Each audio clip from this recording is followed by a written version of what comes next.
I have found that looking to identify your talents and where talent meets interest is a much more fruitful way to start a business or figure out what career you want to go into. And from there, you can bring passion to whatever it is you're doing. Welcome, everyone, to another episode of the Seven Figure Journey podcast. I'll be your host today. My name is Brett Gilliland. Every episode, team members and I get opportunities to interview great business owners who have grown something. They've gotten something off the ground. They're learning, they're growing, they're scaling, and they're willing to talk about some of the lessons that they've learned along the way and open up about some of the challenges they continue to face as they want to continue growing. My guest today is Nick Standlea. Nick is the founder at Test Prep Gurus, where they help people prepare for those those college entrance exams. And you know, if you've been to college, what those exams are like, or if you have kids who've studied for those exams and wish they did better, Nick and team help those students excel with those ACT, SAT, all those kinds of test prep score exams. So, Nick, welcome to the show. We're glad to have you here. Thank you, Brett. It's a pleasure to be here. Tell us more about Test Prep Gurus. Give us a picture in our minds before we get into our interview. Sure. Well, it started with a study in graduate school. There was a professor that wanted to debunk the idea that the SAT was an intelligence test, that it was a judgment on what someone was capable of. And I liked that idea a lot. And so I volunteered for the study, and they wanted to see if we could raise our SAT scores. Now they were paying me by the hour, and I really needed the cash at the time, and so I really got into studying for this test. I ended up with a perfect score on the SAT at the end of it, and just through natural word of mouth. I'm working through an MBA right now at this point, but then through word of mouth, people started asking me to work with their kids to raise their scores. And at the same time, I had a part time job with the Quality of Life Research Center, which was headed up by a brilliant dude by the name of Dr. Mike Csikszentmihalyi. He wrote a book called Flow, which many people are familiar with, still a bestseller to today. And he was doing all kinds of research into learning and what we now call growth mindset. And I just applied those techniques from that research center to working with these kids. Their scores started taking off. I had a lot of fun doing it. And then very organically, this business grew and developed on its own. And today we work with thousands of kids all over, many kids in Southern California in person, but then also virtually with kids all over the country, and then in 12 other countries besides. And it's been a really exciting journey. Which is awesome. Totally awesome. Now, how long have you guys been doing this, Nick? Let's see. I was on my own part time, working with kids from 2005 to 2009, and then the company actually incorporated in 2009.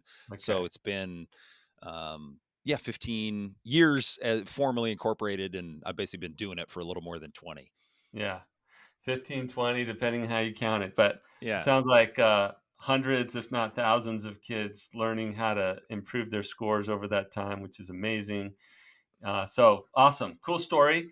Talk to us, Nick, about some of the personal lessons you've learned. It sounds like you excel at learning, so this will be fun. Because you have to learn as a business owner as well, right? I wish it were like taking an SAT test, but there's stuff that you got to figure out, you got to learn, and you've done a lot of learning as you've grown this business over the past 15 years. What would you say is a key lesson or two that you've learned that you'd love to pass along to other business owners who are trying to do the same stuff?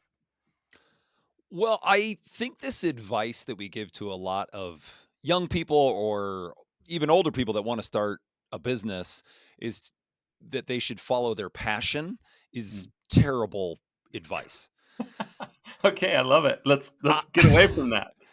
I have found that looking to identify your talents and where talent meets interest is a much more fruitful way to start a business or figure out what career you want to go into. And from there, you can bring passion to whatever it is you're doing. And a good indicator for me is when you're working hard at something, and from the outside, people would say, "Man, that looks like really difficult work," but to you, feels a little bit like play. And not to say that there aren't difficult things. I mean, you start any kind of a business, it's going to be hard, but that thing that you're willing to suffer for, that's a good indicator that this is something you can go deep with and become better at than 99% of the competition out there. And so that's whether it's Test Prep Gurus or the podcast that I started. Those are the things I'm looking for to if it's a project that's going to make sense. Yeah. Yeah. Well, my mind was firing on all cylinders as you were talking, and I was thinking about, what Simon Sinek made famous is start with why. Like, you just Mm. get to the thing that really drives you. But that intersection with talents, like, I might be excited about something, but can I do it well? Um, and I was also thinking about a book called, I think it was called The Leadership Challenge. I'm going to butcher the authors. Sorry, authors. The Leadership Challenge. But they had this fascinating definition of leadership that says leadership is the art of mobilizing people to want to struggle for shared Mm. aspirations, right? And you said there's going to be hard stuff along the way as we grow the business. But if we enjoy what's going on, generally we can put up with some of the pain, the individual times that might be difficult. But on the whole, let's do stuff that we like to do, that we're good at. That's that's good advice, Yeah, well, and the passion thing, I mean, what if my passion is to be a shortstop for the New York Yankees? I mean, someone right? might say, "Nick, you weren't good enough to be the shortstop for the Yankees when you were 25, and you're in your 40s now. So you're definitely that's not going to work out." Whereas identifying talents, I mean, if you become a really good accountant or become really good at helping kids prepare for tests, that talent will get you excited and you'll become passionate about that. And Scott Galloway has done a lot of work in this area, and he's got a book that is for anybody that's listening. It's called The Algebra of Happiness, Mm. and he talks about that interplay in searching for talent and then bringing passion to that thing that you're talented at as a recipe for success.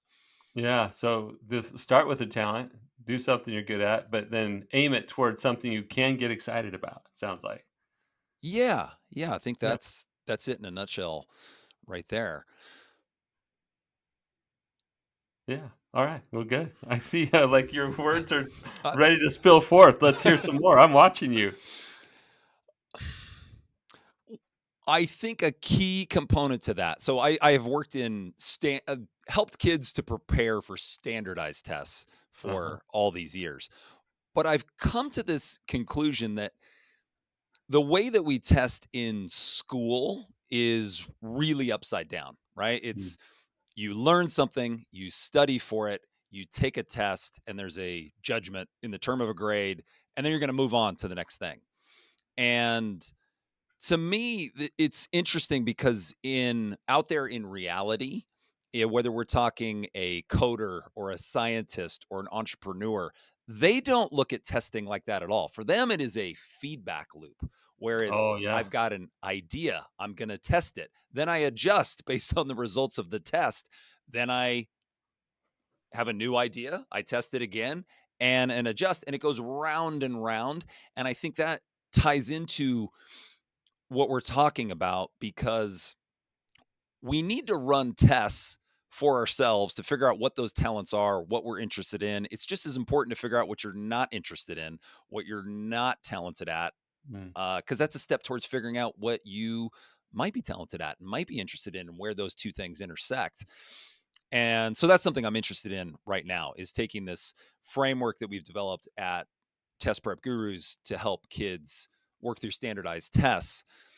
Because interestingly, as kids go through our program, we're using that feedback loop the entire time. Somebody comes in with a starting score of 1,000 on the SAT. They're right there in the middle of all the kids that take the test. Well, we don't see that as any kind of a judgment on their intelligence. It's just, okay, what's your goal for the future? Where do you want to get? This is feedback.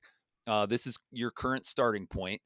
How are we going to make changes? What kind of studying are we going to do? Where are the strengths and weaknesses? What do we need to address? And then we're going to do some of that work, take another test, see what that feedback is, and adjust accordingly. And then we just keep repeating that process until that student is able to get to achieve the score that they want in order to get into the college that they think matches up best with their strengths and interests. And I think that framework, what we have seen, it bleeds over into school without us doing any tutoring for any subjects in school for these kids. Suddenly, we hear back from students. There was just a student in Massachusetts that we were working with virtually, and she said, "Yeah, I used to spend 2 or 3 days studying for a history exam, and I did okay on these tests, but I would spend all my time working on it, and all of a sudden now." I find myself spending a couple of hours and then self-testing myself to see if I know what I'm studying, and if I know what I need to know for the exam, then I'm ready. And I almost feel, she said she felt guilty for not studying more, but her grades have improved as a result. And I think all of that comes down to changing her mindset when it comes to testing. And that's one of the things I've learned from a business. We all know when we're out there marketing, you don't just throw out a campaign and go, oh, nobody liked it, we're moving on. We're going to test it, we're going to adjust, we're going to try it again, we're going to tweak almost in an infinite loop of ever greater efficiency and proficiency. And I want to see how we can help take that framework to more students, more people, and apply that framework to their lives. And this one's just running through my head because it's a book I'm working on right now. Okay. Yeah, we got all the greatest and latest thoughts going on from Nick preparing for his book. Yes. But no, that's awesome. And I think everything that you started with here as advice to people who are getting into business or thinking about it, that's on the early end, right, of starting a business. Now let's move them, let's fast forward them a lot. They Okay. get this thing off the ground, they've got talents and interests aligned, and they're excited about what they're doing, and they get this thing going, and they're passing that seven-figure mark, they're hitting that first million. Maybe they got 6, 8, 10 people on the team now, and their role is adjusting. They personally have to go from scrappy gritty founder to, oh, now I'm leading people, I'm building something. Like, that's a shift, that's an adjustment. So I wonder if you would speak to any lessons or advice for people as they're either approaching or just into that seven-figure space, trying to get out of everything that they've just built, right? They can't be involved in it.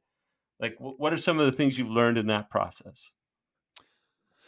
It's a major shift when suddenly people are looking to have careers within an organization rather than come in and help you out, or you doing everything yourself, which is Yeah. the nature of any new project.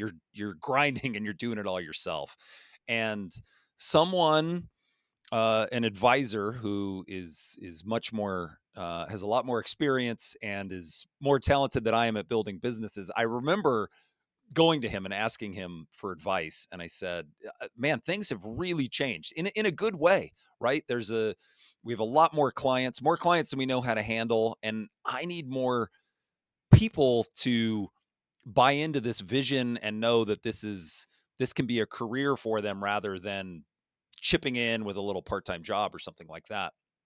And he said, "Well, what are you really trying to achieve with this business?" And his daughter had gone through the program. He said, "I know it's more than just raising a kid's score." And I said, "Well, I guess if I really think about it, we're trying to help students reach their long-term goals. That's really what we're trying to do at the end of the day. We just so happen to do it because they have goals for college, so we do it through these college entrance exams." And he said, "Take that and put that in your job posts.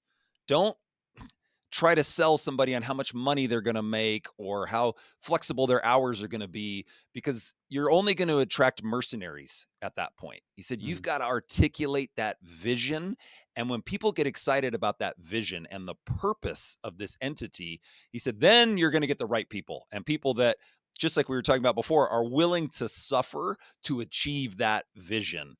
And that was a key insight for me along the way. And fortunately, we had a strong vision. I had just failed as a leader to that point in articulating it. And man, mm. once I was able to articulate it, it worked out just the way he said it would. The right people suddenly came to us like a magnet. Because people want to be inspired. They want to go work at a place where there's meaning in their work. And so if you can articulate that, you are only going to help your business grow or your project grow. We used to use the term talent, the talent tractor beam. You used the word magnet, and I was thinking about how beautiful an analogy a magnet is because it attracts what you want to attract and it repels, what you want to push off. But that talent tractor beam starts not with a help wanted sign. It starts with that purposeful thing, right? That meaning, that impact, that bigger thing that you've identified. So really cool. I love that advice from sounds like a great advisor on that. Um, cool. Any other follow-up thoughts on that item before we shift gears in our interview? Things I've learned along the way. Yeah. I think we have gotten into a lot about something you're willing to suffer for. I would say, and I did start my own podcast less than a year ago, Hmm. and something I have learned from that is that I put off this idea of starting a podcast for several years. I had multiple people tell me, "Hey, that seems like a good fit for you." But I kept putting it off because I just thought, "Man, I really don't have time. I just the my time is so limited right now." And and now that I've started it, I can't imagine my life without it. Just like we're doing right now, it when you put up a podcast that has a clear vision and reach out to people, you attract the right people. And then you get to have these amazing conversations that will challenge you and help you think about things in new ways. And I think when you can find something, again, where that talent meets the interest, the passion just comes naturally, and good things will spring from that every time. And so I found it's well worth it on its own. It's also helped Test Prep Gurus in having a bigger profile outside of the little geographic area that we are physically located in. So it's been nothing but good for all areas of my life. Yeah. All right. Very good. Well, I can't wait for you to tell people how to find that when we wrap up our interview. So little teaser there. Nick can share with you where to find test prep gurus online, but also talk about his podcast. Let's shift gears, Nick, to the the future for test prep, the future for you. Um, you're working on building that business, on extending that purpose outward and touching more lives, having more impact, and that takes some doing to get what you've built to be able to grow beyond where it is today. What's something that is tripping you up, or something that would help accelerate your growth if you could solve it? I think right now, scaling talent is the biggest challenge that we face, as we have more inquiries coming from especially other parts of the country outside of California where we're physically located. We have a very high bar for the teachers that we hire to Mm. work with students. We want them to already have experience in this area. Then we have a pretty rigorous training process. And not only do they need to be able to score extremely high on these tests, but they also have to have communication skills so that they can teach what they know to a student or inspire that student to go work harder and learn these things for themselves. And I do think that is the biggest challenge right now is finding enough talented people to keep up with demand as it comes from other parts of the country, and Mm. other countries as well. Brett, do you have thoughts on that? Because I know you have a lot of experience consulting with other businesses and help building leadership teams, and you're a wealth of information on that. So I'd love to hear your thoughts on that. Yeah, thank you for teeing up a really interesting topic for us to discuss. Um, Before we get into it fully, I'm curious, what would it do for your business if you were to solve this question, solve this challenge? Like, in what ways Hmm. would being able to find the talent that you need to be able to scale, like, how does that help you achieve this vision that you have? It would help us to reach more students. And I think it's a two part, right? Because we need some people, we need boots on the ground in other parts of the country as Hmm. well, to help spur that excitement about the service.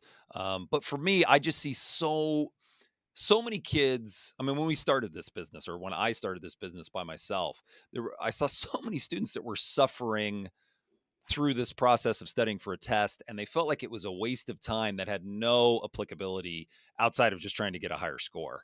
And after all these years and seeing all these students that have taken the life skills they've learned through going through our program and applying it to other areas of their life, in their careers as they graduate college, I want to see more students go through that process and have huge net positive for their life by preparing for these exams, rather than having this net negative, that they're just trying to get through. And so that's ultimately, I think it would really help us to realize our vision on a grander scale. Yeah. Yeah, I think so too. It's as I listen to, I'm like, yeah, that's big impact. I want to try to put some scope or scale to the thing we're working on, because I think in every business there's something like that. It's like there's a thing that feels like the gating factor to us accomplishing what we want to do. In this case, for you, it feels like that gating factor is finding the talented instructors, find the people who can help us multiply these efforts and have the impact in all these different geographies. So it seems like an important thing for us to figure out. I can't help but comment on something that I heard in the origin story of your Mm. business that might be a clue to part of the answer, maybe all the answer. I don't know, part of the answer to your challenge. Because I was sitting there thinking, now Nick's a smart guy, but Nick was going through some kind of program. You said the guy's name, and I can't. It's Michael. Oh, Long name. Mike I'll never. checks sent me high. Yes. Yeah, Mike Jackson Mihai. There was this flow thing, or this research thing that you were part of, and it led to you having better results. Now, better results is only part of the thing. You also mentioned they got to be able to communicate. They got to be able to teach and inspire these kids. So I don't know where that part of you came from, but you've already shown to yourself and now thousands of kids in the last 20 years that you know how to get people where they need to be on the score front. So I'd be curious to know if you put out like a almost like a call to arms, to the all the previous students that you guys have helped and said, Test Prep Gurus is going to go change the world. We're going to go have a bigger impact, whatever words you want to use, and Hmm. see how many of them would be willing to, even on a part-time basis at first. They might be doing other stuff, but they're like, my life is better because of what happened to me. Nick helped me 20 years ago. You might have some longtime people out there ready to, I don't know, retire from their jobs or whatever. I mean, 20 years is not that long, but you know what I'm saying? Like, they've been out there, Yeah. they've done it, and they're at a place where they could give back. And I wonder if you could tap into some of that beautiful ecosystem that you've created over the years. It may not feel like an ecosystem, but it's out there, right? Like, Right. how could you pull some of those people together? I think there's something there for you to consider. Have you ever tried reaching out to past students? That's interesting. I have not actively tried to reach out to all of them in the way you mentioned. We have had a handful of students reach out back to us and say, "Hey, I'm in graduate school now, and I'd like to work with some kids," and it has worked really well. Now that you mention it, it almost seems obvious that we should have picked up on that in terms of just reaching out to past students to see where they're at now and invite them to come back. I really like that idea. Well, Nick, you've been training these people for decades now, right? Like you've been training these armies of people who might be a fit, not all of them. But anyway, that's just a thought. And sometimes, and you know this, Nick, like sometimes we can't see the label from inside the jar, right? We're Right. in our own world. We don't see it. I heard somebody else describe it recently as like I can't see the picture from inside the frame. Like I'm in the picture. Like I need somebody from outside. So it occurs to me, and call me master of the obvious. I don't know, but it occurs to me that you've actually trained up and vetted many potential candidates. Now that's the very top of your funnel, and you got to figure out how we would reach out to them. What would that bat signal look like? What would that magnet look like to attract the right ones to at least inquire?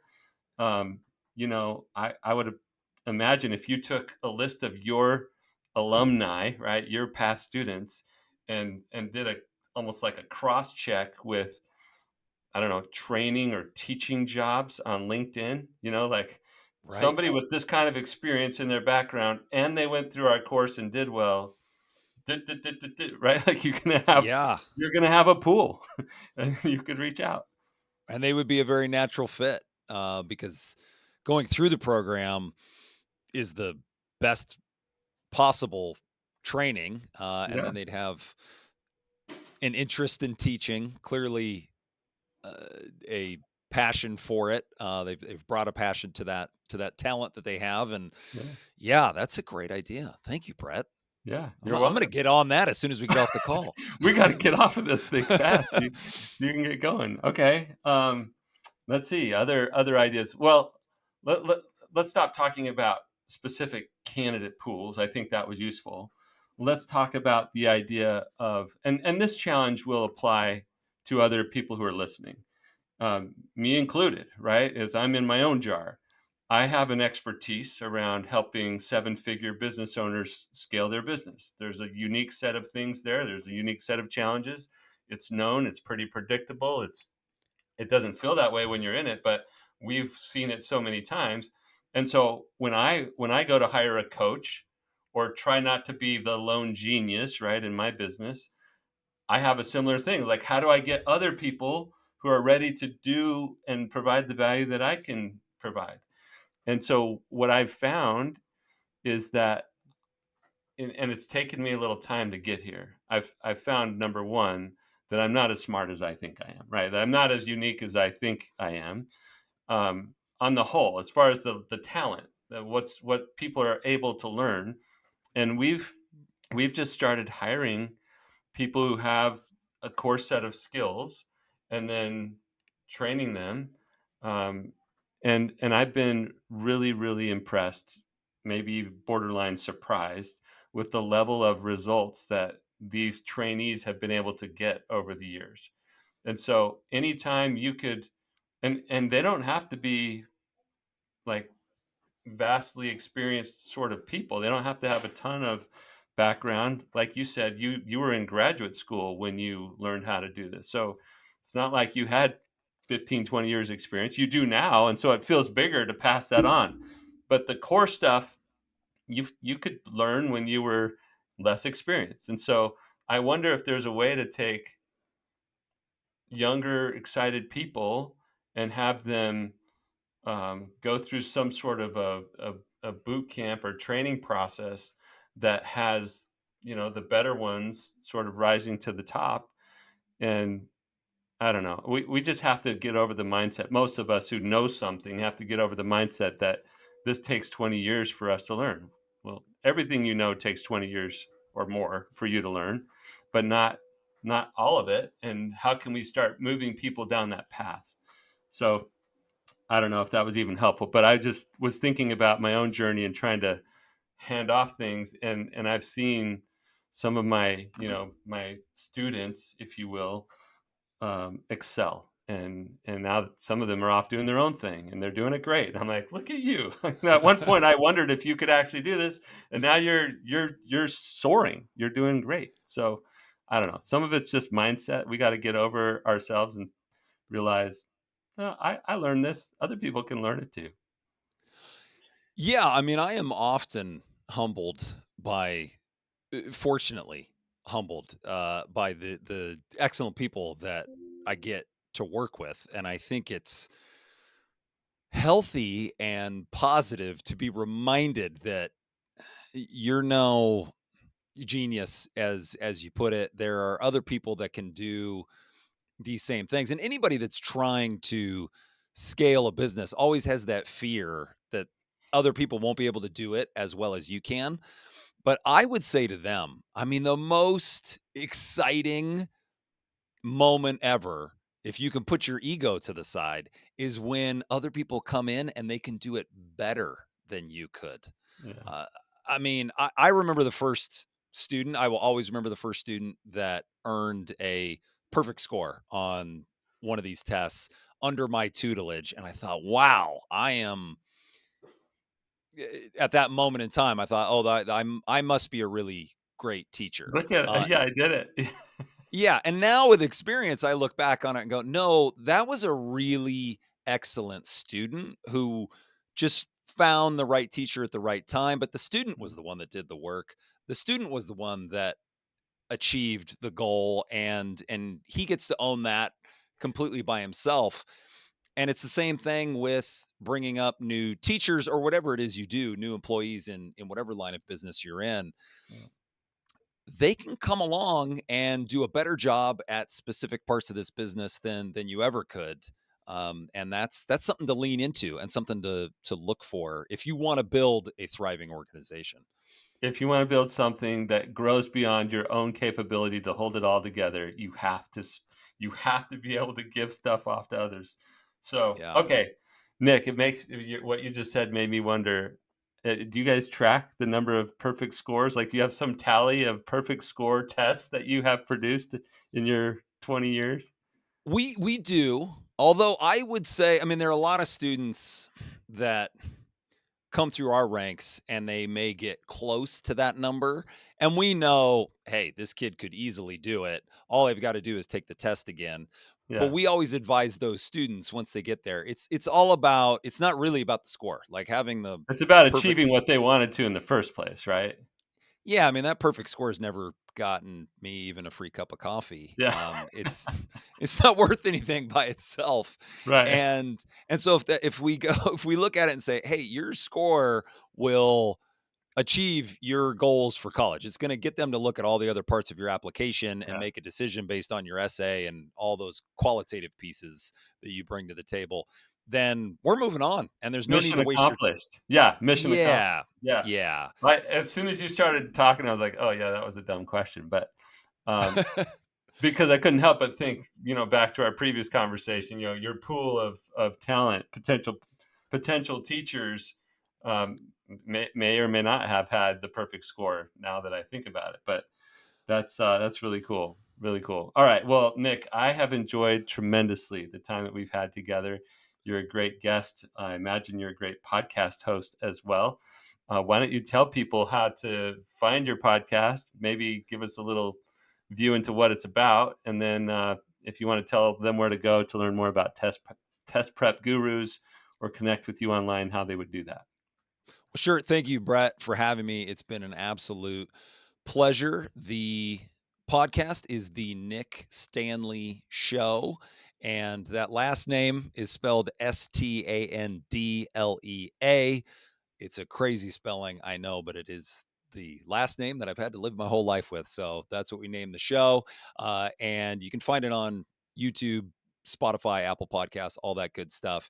And the tagline for the show is be curious. And we really want to just challenge existing beliefs, bring on expert, interesting guests that will help people to learn and grow. And so we dive into a variety of different topics. From We just had a professor on who's an expert in consciousness and what is consciousness, and we went deep down that rabbit hole.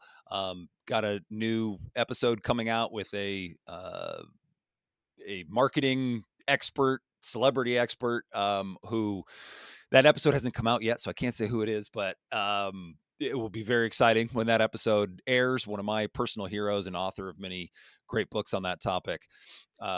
And then Test Prep Gurus is at www.prepgurus.com, and you can see all of our good stuff that we're doing there. All right. Thank you very much.